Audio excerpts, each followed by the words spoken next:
In today's video, I'm going to teach you how to block Yahoo junk mail.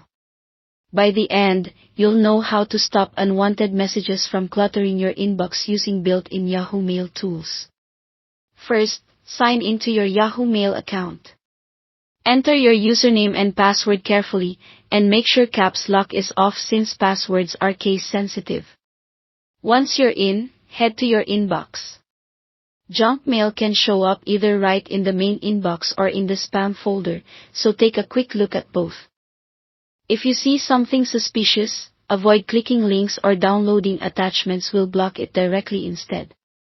When you want to block a specific sender from an email, open that message.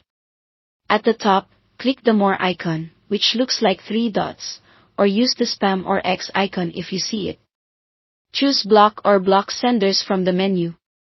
Yahoo will ask you to confirm. You can also choose to delete existing messages from that sender at the same time, which helps clean up instantly. Once confirmed, future emails from that address will be routed to junk automatically, so you don't have to deal with them again.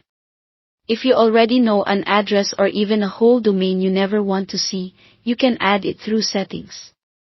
Click the gear icon, select More Settings, then go to Security and Privacy or Blocked Addresses.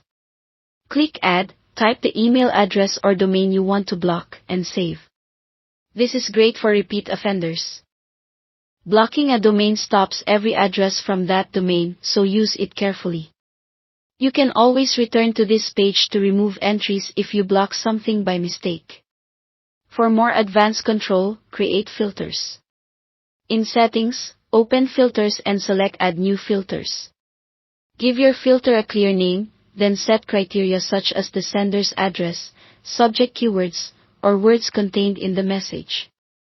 Under Actions, choose Delete to skip the inbox entirely, or Move to Junk if you want to review it later. Save your filter, and Yahoo will automatically handle future emails that match. Filters are powerful, so start with specific criteria to avoid missing legitimate mail. It's a good habit to check your spam folder occasionally and mark anything that's not junk as not spam so Yahoo learns your preferences. That's it. Sign in, block directly from a message when you see junk, add known bad addresses in Settings for ongoing protection, and set up filters for precise control. With these tools, your inbox stays cleaner and you stay in charge. Thanks for watching.